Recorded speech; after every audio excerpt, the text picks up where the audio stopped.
지금도 기억나는 제 어릴 적 꿈이 있습니다. 꿈속에서 아주 넓고 푸른 잔디밭이 있었습니다. 거기서 저는 여러 명의 제 또래 아이들과 함께 웃고 뛰고 뒹굴면서 놀고 있었습니다. 그런데 그 아이들의 얼굴을 가만히 들여다보니까 한국 아이들이 아니었습니다. 서로 다른 피부색을 한 세계 여러 나라에서 온 아이들이었습니다. 꿈에서 그 아이들과 놀면서 정말 행복했습니다. 꿈에서 깬 후에 제 마음속에 한 가지 소망이 생겼습니다. 언젠가 세계 여러 나라에서 온 아이들과 만날 날이 왔으면 좋겠다는 막연한 소망이었습니다. 그런데 자라면서 그 소망이 제 안에 꿈으로 자리 잡게 되었습니다. 대학에 가서는 저는 독일어를 전공했습니다. 그 당시 저의 꿈은 동시 통역사가 되어서 남부럽지 않은 멋지고 글로벌한 삶을 사는 것이었습니다. 하지만 그 꿈은 하나님과 상관없는 제 자신의 꿈일 뿐이었습니다. 그러던 어느 날 제 꿈이 하나님의 꿈과 만나는 사건이 일어납니다. 1994년 여름 서울에서 열린 선교 한국 대회에 참석하게 되었습니다. 그 대회를 통해서 전 세계에 예수님의 사랑을 알지 못한 채 죽어가는 수십억의 사람들에 대한, 특별히 미전도 종족에 대한 이야기를 듣게 되었습니다. 그리고 마지막 저녁 집회 시간이 되었습니다. 그때 선교사로 자신의 일생을 드리기 원하는 사람을 콜링하는 시간이 있었습니다. 저는 일어설 생각이 전혀 없었습니다. 왜냐하면 선교는 너무나 중요한 일이지만 내가 할 수 있는 일은 아니라고 생각했기 때문입니다.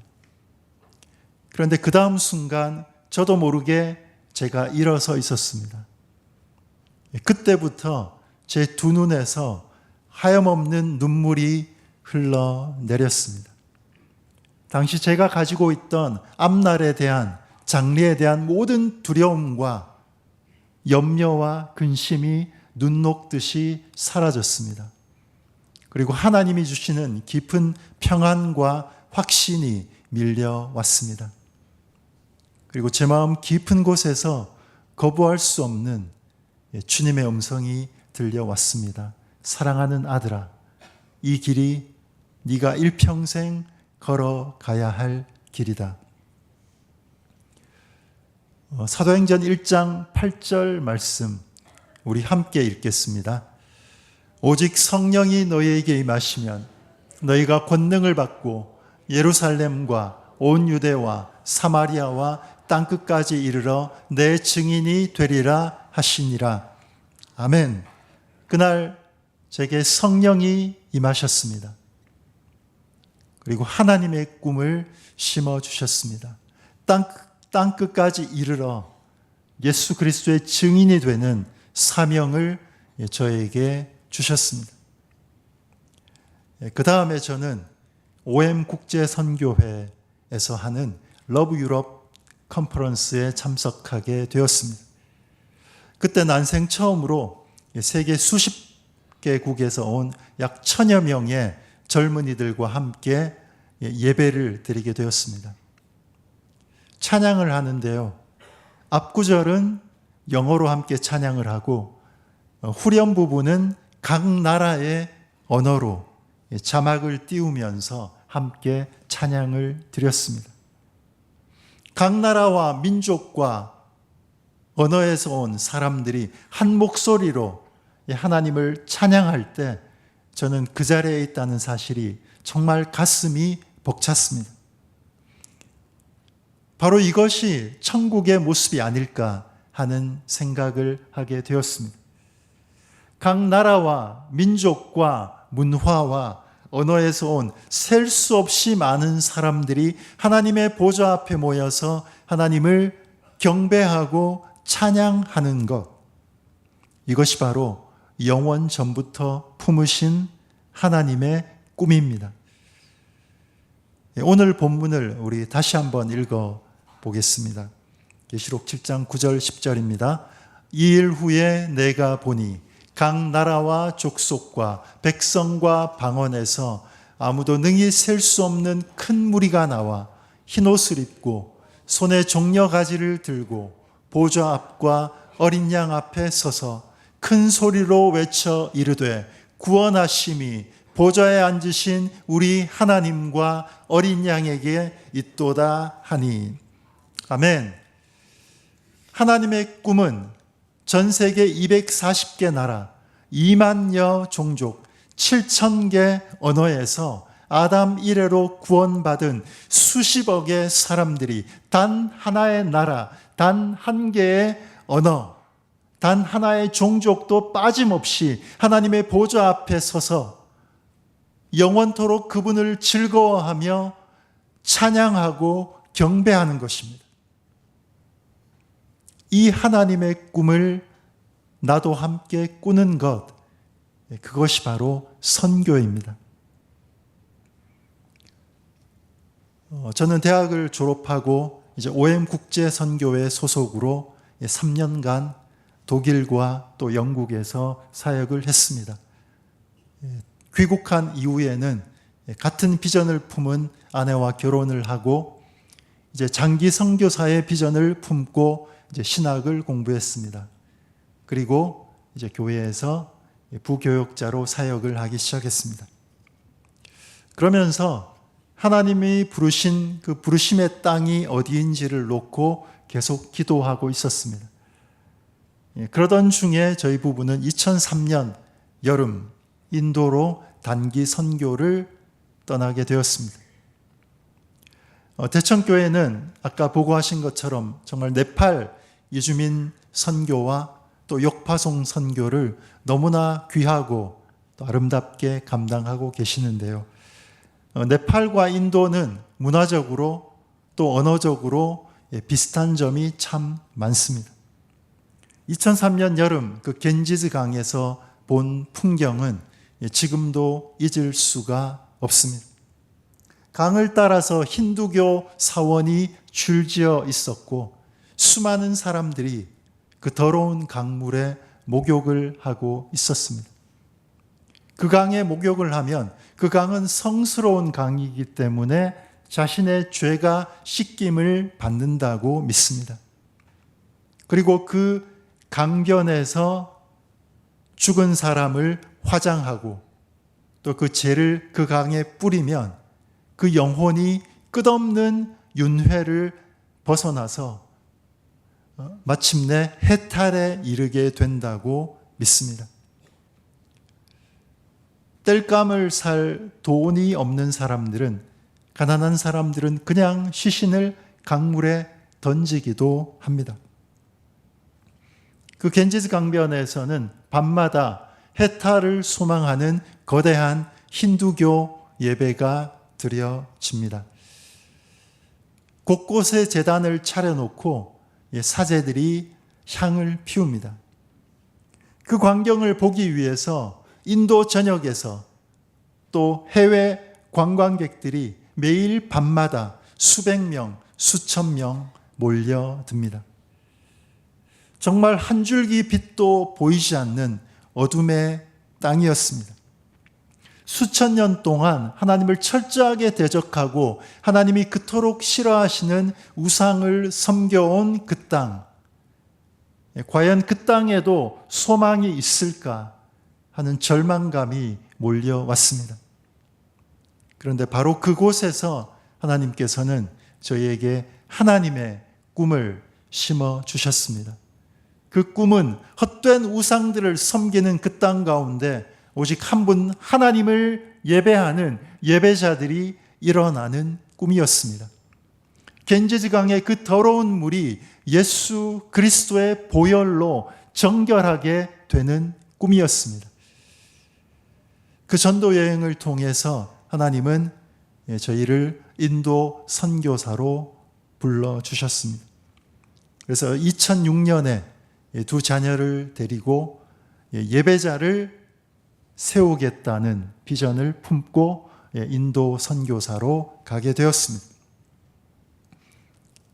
네팔과 마찬가지로 인도는 신들의 나라입니다. 힌두교 경전에 보면 3억 3천만의 신들이 있다고 나옵니다. 그것은 한마디로 온 만물이 신이라는 뜻입니다. 심지어 버젓이 살아있는 인도의 인기 영화 배우도 신으로 섬기면서 그를 위한 신전을 만듭니다. 인도 14억 인구 중에서 11억이 힌두교인입니다. 힌두교는 인도인들에게 있어서는 종교를 넘어서서 그들의 삶이자 또한 그들의 문화입니다. 힌두교의 예배를 뿌자라고 하는데요. 인도인들의 하루는 뿌자로 시작해서 뿌자로 끝이 납니다. 처음 인도에 갔을 때 옆집에서 나는 그 뿌자의 향 냄새 때문에 한동안 두통을 앓은 적도 있습니다. 매년 10월이 되면 거의 한 달 동안 뿌자 축제가 벌어집니다. 동네마다 경쟁적으로 거대한 신전을 세우고 그리고 신상을 그 안에 모십니다. 밤에 잠을 못 잘 정도로 요란한 축제를 벌입니다. 그런데 축제가 끝나면 그 신전을 허물고 이제 신상을 강물에 내다 버립니다. 해마다 이 뿌자 축제를 위해서 사용되는 돈이 수백억이 넘습니다. 사람들은 굶어 죽어가지만 신들을 위해서는 돈을 아끼지 않습니다. 제가 섬기고 있는 인도 현지 교회는 서벵골주 해안 지역에 있습니다. 하나님의 은혜로 두 곳에 또 교회가 세워졌고요. 또 인근 섬들의 복음화를 위해서 가정교회를 또 세워나가고 있습니다. 그런데 얼마 전에 한 곳에 있는 가정교회 예배가 이웃 주민들의 핍박으로 인해서 중단되는 안타까운 일이 있었습니다. 힌두교의 나라에서 그리스도인으로 살아간다는 것은 결코 쉽지 않습니다. 2000년 전 초대교회 성도들은 날마다 선택의 기로에 서야 했습니다. 막강한 권세를 가진 로마 황제를 숭배할 것인가? 아니면 가장 연약한 모습으로 십자가에서 죽임당하신 어린 양, 예수 그리스도를 경배할 것인가? 우상을 예배할 것인가?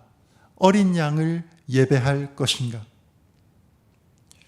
2000년이 지난 지금 인도의 그리스도인들도 날마다 동일한 선택의 기로에 서 있습니다. 인도는 2025년 기준으로 전 세계 박해 국가 11위입니다.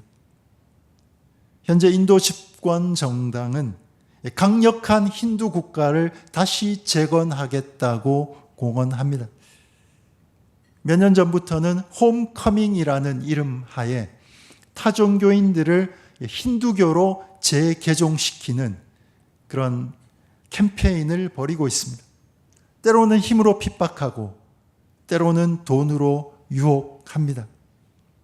인도의 그리스도인들은 이 거대한 힌두교 나라에서 우리가 상상할 수 없는 그런 치열한 예배의 전쟁을 날마다 치르면서 살아갑니다.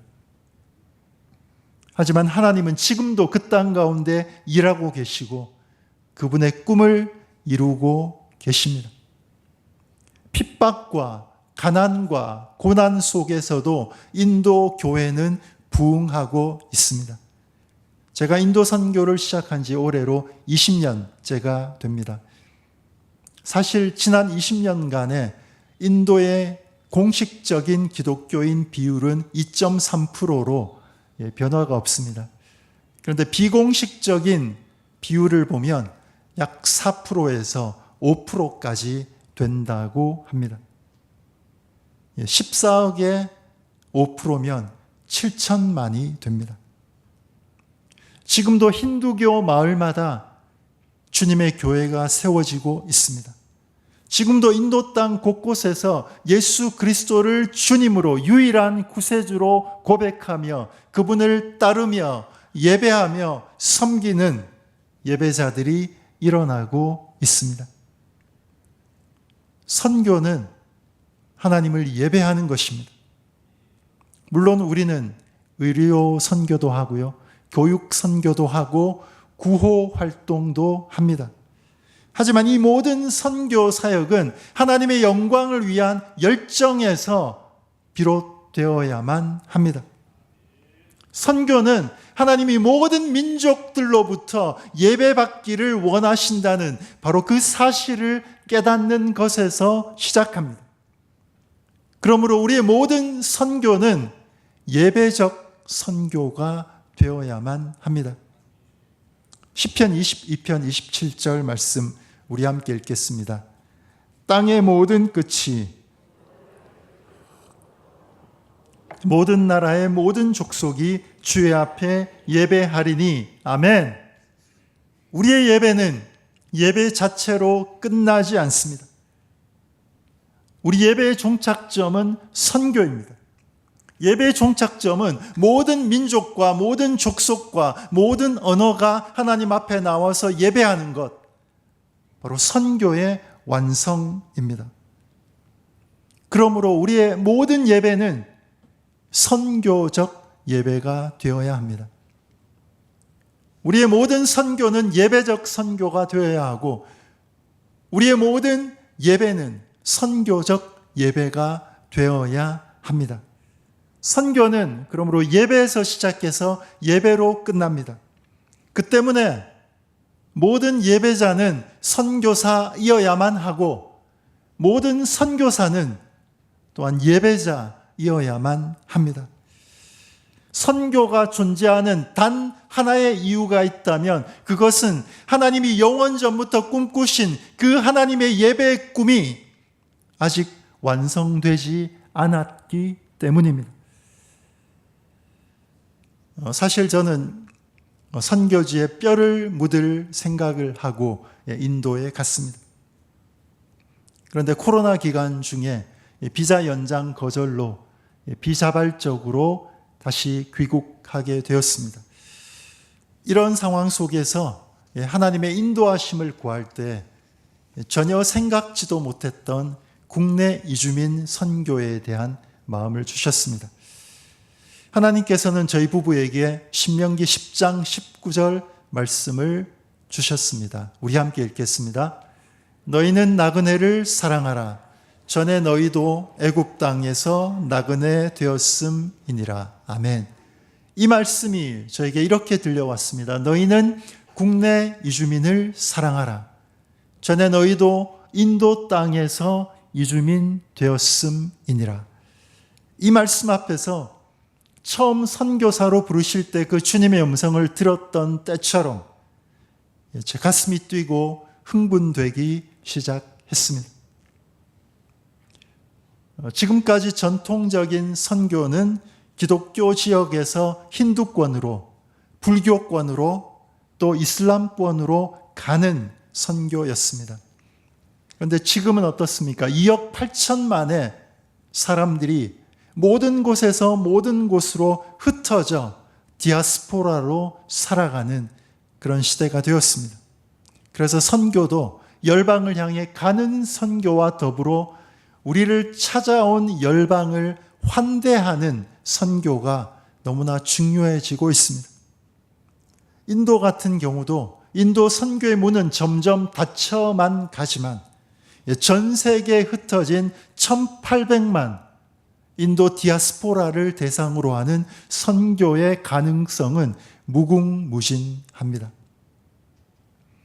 저는 지난 1년 반 동안 부산대 국제유학생센터와 협력하면서 주로 인도와 또 방글라데시, 서남아에서 온 유학생들을 대상으로 사역했습니다. 인도 기독교인들은 대부분 하류 카스트 출신입니다. 왜냐하면 그들을 중심으로 인도 기독교가 부흥했기 때문입니다. 그래서 선교사가 인도에 10년 이상을 살아도 중상류층 사람들을 만나기는 결코 쉽지 않습니다. 그런데 그런 중상류층의 청년들이 한국에 와서 대학에서 석박사 과정으로 그리고 또한 연구원을 하면서 이 땅에서 살아가고 있습니다.